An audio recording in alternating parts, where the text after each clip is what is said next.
Welcome to our channel. We specialize in updating the latest news on our favorite movie, The Young and the Restless.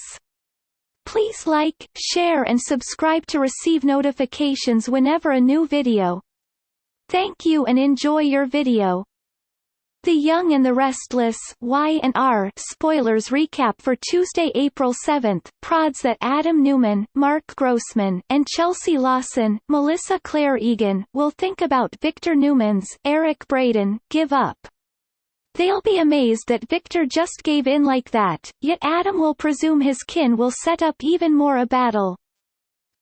After Adam communicates worry over how Nick Newman, Joshua Morrow, will treat Chelsea, she'll demand she's not stressed. They'll in the long run change gears and talk about what drove Victor to execute A.J. Montalvo. Although Adam will be able to understand Victor's motives, he won't have any regrets. Adam will think Victor would have done the exact same thing if he'd had this much dirt on his opponent. At Newman Enterprises, Victoria Newman, Amelia Heinel, will argue that Victor should call Adam back and undo this. Victoria will want Adam exposed as a fraud and won't understand why Victor's letting him win. Y&R spoilers say Victor will argue that he's playing the long game. He'll add that he has a plan, but Victoria will feel like this is a huge betrayal. Victor will talk about loyalty, but Victoria will think he's confusing that with something else, and maybe she is, too. Later, Victoria will give Nikki Newman, Melody Thomas Scott, updates on her first day back at the office, which was also her last day. After Nikki hears the blackmail news, she'll wonder if Victor might really be guilty. Victoria will gripe about Victor letting Adam divide the family and will refuse to spend another night in that house. Nikki will ultimately convince Victoria to stay at the Tack house, but she won't want Victor getting the wrong idea. Victoria will insist she's not letting this slide and won't let people hurt her anymore.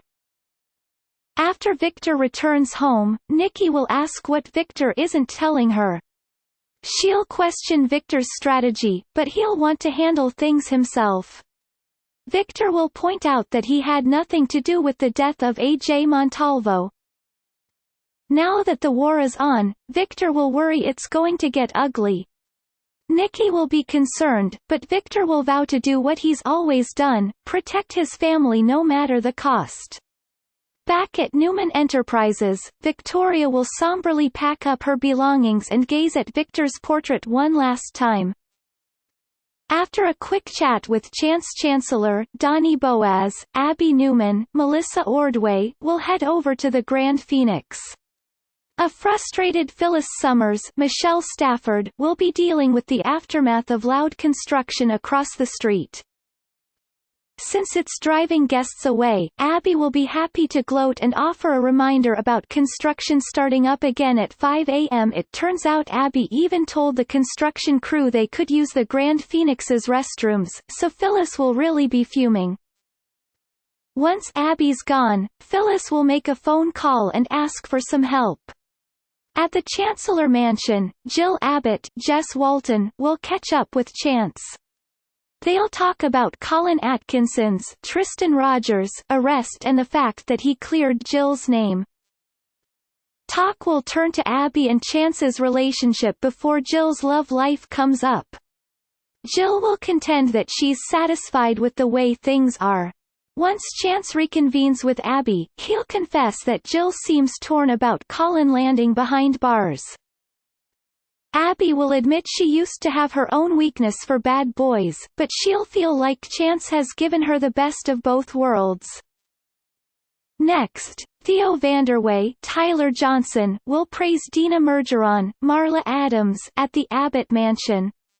As Theo talks about how Dina knew what she was born to do and wouldn't let anything hold her back, he'll insist he admires her.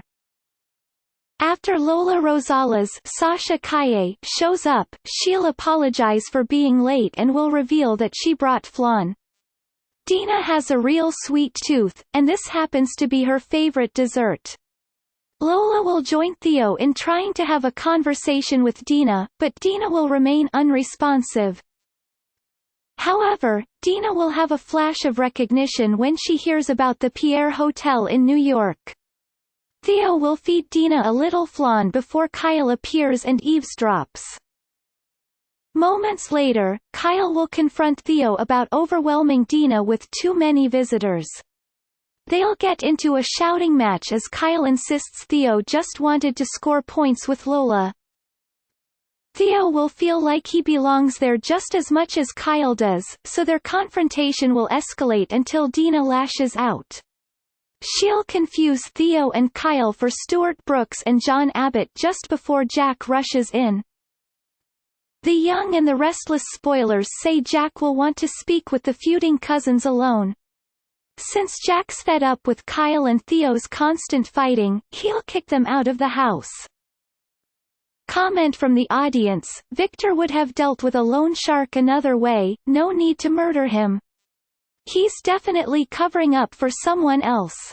I do think that Adam may have committed this murder when he was a child and Victor is covering for him. Why is the writers keeping Nick away from visiting Sharon?